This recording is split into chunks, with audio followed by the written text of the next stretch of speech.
The Vanderbilt Triple Palace, 3 mansions, 1 dynasty. Few houses ever built in New York were as ambitious or as revealing as the Vanderbilt Triple Palace. This was not simply another Gilded Age mansion. It was a bold architectural experiment. 3 complete residences fused into one monumental structure designed to keep a powerful family together while preserving absolute privacy. Following the death of Commodore Cornelius Vanderbilt, his son, William Henry Vanderbilt, then the richest man in America, commissioned a residence at 640 Fifth Avenue that would redefine what wealth looked like in Manhattan. His vision was complex, personal, and deeply strategic. William Henry needed space, vast space. His art collection alone rivaled that of European aristocrats. But he also wanted his daughters, Emily and Margaret, close by, living independently with their own families, yet still bound to the Vanderbilt center of power. The solution became known as the Triple Palace. 3 mansions under one roof. Architects John Butler Snook and Charles B. Atwood were tasked with executing an extraordinary brief: design a structure that functioned as one unified statement, while secretly housing 3 separate households. The final plan divided the building into 2 major sections. The southern wing belonged to William Henry and his wife, Maria Louisa Vanderbilt. The northern wing was designed as a duplex, split vertically between Emily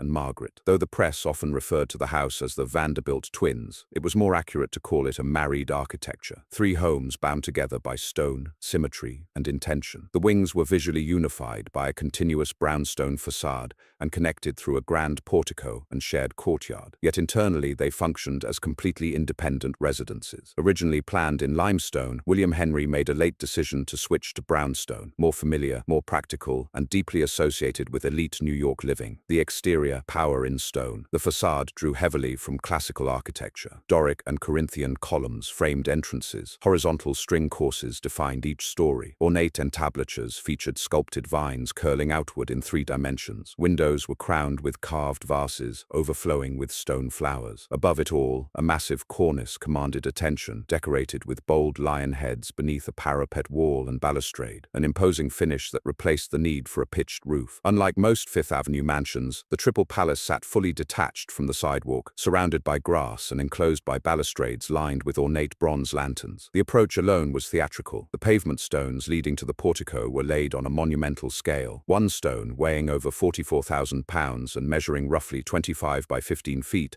was the largest paving stone ever quarried in America at the time. Before a guest even reached the front door, the message was clear. This was not a house meant to impress politely. It was meant to overwhelm. Entering the southern wing, guests entering William Henry's residence stepped into a vestibule paved entirely in mosaic marble, extending from floor to walls and rising toward a skylight overhead. The main bronze doors cost $25,000 in the 1880s, well over $500,000 today. Beyond them lay a grand hallway with marble floors, rich wood paneling, and a solid marble fireplace adorned with delicate bronze reliefs. Branching off was the 3-story art gallery, complete with its own entrance from 51st Street. Nearby sat a conservatory. While further along the hall, guests encountered the dining room, drawing room, parlor, and library. The drawing room was wrapped in red velvet and decorated with sculptural butterflies, crafted from mother-of-pearl, glowing softly in gaslight. The library echoed this shimmer, incorporating mother-of-pearl directly into its furniture. The parlor shifted dramatically in tone, designed in Japanese style,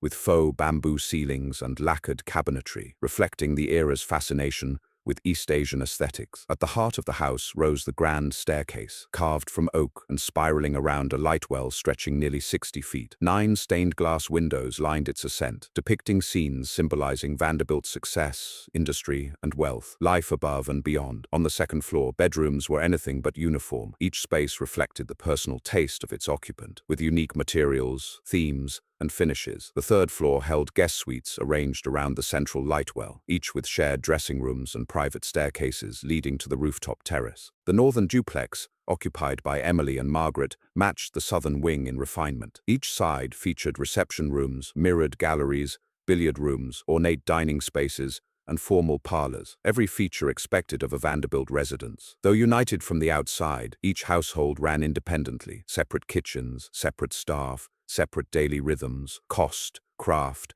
and spectacle construction required over 600 workers, not including the 60 European sculptors brought in to decorate the interior and exterior. When completed, the Triple Palace cost approximately $2 million, nearly $50 million today, with the majority spent not on structure but on decoration. In 1883, William Henry expanded the art gallery and celebrated with a ball attended by 1,000 guests. Weeks later, he hosted another event for 3,000 attendees. He even opened the gallery to the public, hoping to inspire ordinary New Yorkers. That experiment ended quickly after visitors failed to treat the home with the respect he expected. The gallery reopened by invitation only. Inheritance, division, and decline. William Henry Vanderbilt died unexpectedly in 1885. His will stipulated that the house and its collection remain within the family, passed from son to son. After a brief succession, ownership fell to George Washington Vanderbilt, who was already constructing the Biltmore estate in North Carolina. He viewed the Fifth Avenue mansion as outdated and unnecessary. By 1902, George severed the house's unity, demolishing the porticos and separating the wings. In 1905, the northern mansion was rented to Henry Clay Frick, who modernized it extensively but was unable to purchase it due to restrictions in the will. Frick eventually built his own mansion nearby. After George's death, ownership passed to Cornelius Vanderbilt III, who invested heavily in renovations and hosted global political leaders, including U.S. presidents. But rising taxes and shifting priorities spelled the end. Despite the will's conditions, the family sold off their shares. In 1941, the Vanderbilt family held final public events in the house, charging admission for charity. Cornelius III died in 1942, the end of the Triple Palace. In 1943, the art collection was sold at a fraction of its original value. The furniture followed, much of it shipped to Hollywood, where it appeared as props in Paramount films. Demolition began in 1947 and concluded in 1949. With the fall of the Triple Palace, the last of the 7 Vanderbilt mansions on Fifth Avenue disappeared, marking the definitive end of New York's Gilded Age and the era of robber barons. Where a dynasty once stood, the city moved on. Stone gave way to steel, silk to storefronts, legacy to land value, and New York erased one of its greatest houses,